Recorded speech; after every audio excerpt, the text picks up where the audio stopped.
Well now, this explains a lot from last episode when I was getting on Lark's butt by saying how he not believe that Nafumi is a shield hero. This explains a lot. Before I get into that, let's just talk about the entire strategy when the wave started. The Queen, praise the Queen, love the Queen, worship the Queen, respect the Queen, first of all.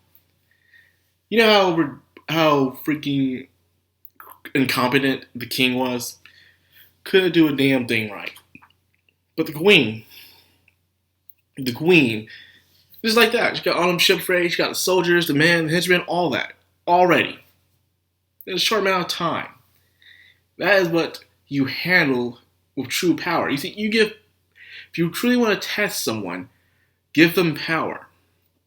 The king had power, he wasted it. He completely screwed everything up. The queen had the power, and she shows how you can use it in this best way. And exactly what she did. Amazing. Props to the queen. Props. Now, without further ado, let's get into the wave. Once again, Madcrownxox ran on them. Useless. Pathetic. They couldn't even tackle the freaking sea creatures. And even though the smart strategy by using the fruit in the barrels to as explosion to the monsters was genius. It's completely genius to knock down the monsters because it's hard to kill sea creatures because you can't tell where they're going to be at all times under the sea. So it's best to just blow them up or knock them out one way or another. Get them all just completely unconscious. Good strategy. Even freaking Reptilia on the harpoon launcher, man. On the freaking harpoon launcher. Hell, Lark and Therese were amazing. Like, super amazing. Even saving Melty from almost becoming fish food, for God's sakes. And Lark was super strong, and my suspicions were whole to be true about Lark and them. There had to be a reason why Lark didn't believe Nafumi was a shield hero. There had to be something. The guy's not stupid. He's a cunning, smart kind of guy. And finally we got the reason why. These two are from another world as well. It's an isekai within an isekai, pretty much. I don't think it's like Nafumi and Madcrownxox and all them way where they came from Japan and they just come in. They came first some because they're on the side of humanity in that world. But when it comes to Lark and Therese, they seem to come summoned by someone like Glass, or probably someone even higher up. I don't know. But whatever it is, they're on the side of the wave. And in order for them to protect their world, they have to make sure this one falls. And by doing that, it's by destroying the heroes. And it seems like it's an easy thing to do, because let's face it, Madcrownxox, Ran, and Isaki are weak as hell. They're weak compared to Nafumi and the others, because they took things the hard way, they trained. So dealing with them was a simple task. But then the real battle began. And I gotta say, it was one hell of a battle. Nafumi had to put out all the stops, even though we kind of knew he was holding back. We see Nafumi has full potential, but Nafumi admires Lark. He hadn't seen someone like Lark in a long time.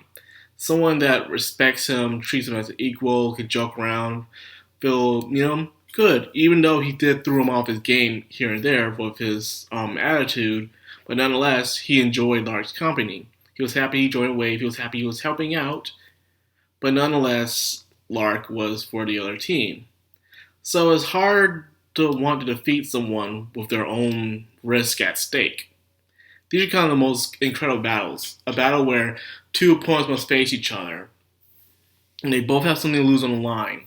They'd rather not fight or kill each other, but they don't have a choice in the matter. Those make from the best battles is you can empathize and also see both of them struggling with each other. It's a good fight. I've seen fights like this before in other shows, books, anime, and manga, and stuff like that. Really good stuff. And Lark and Therese were nothing to freaking sneeze at.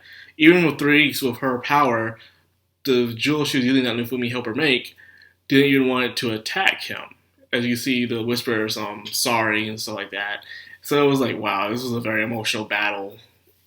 and freaking, of course, Reptilia and Philo giving them the hands, the sword, and feet. It still wasn't enough until a freaking surprise came out of nowhere. Glass. Glass. Like, oh, snap. I didn't even see Glass again for a while. Like, okay, it's good to see Glass again. Because we all know last time Glass was on stage and she whooped their ass. I'll say this, man. They had a run. They had a run. They had a... The clock saved their asses. Is what happened last time. The clock saved them. Because they were running. Even when they were running, she was still right behind them, man. Just about to kill them. Until time ran out.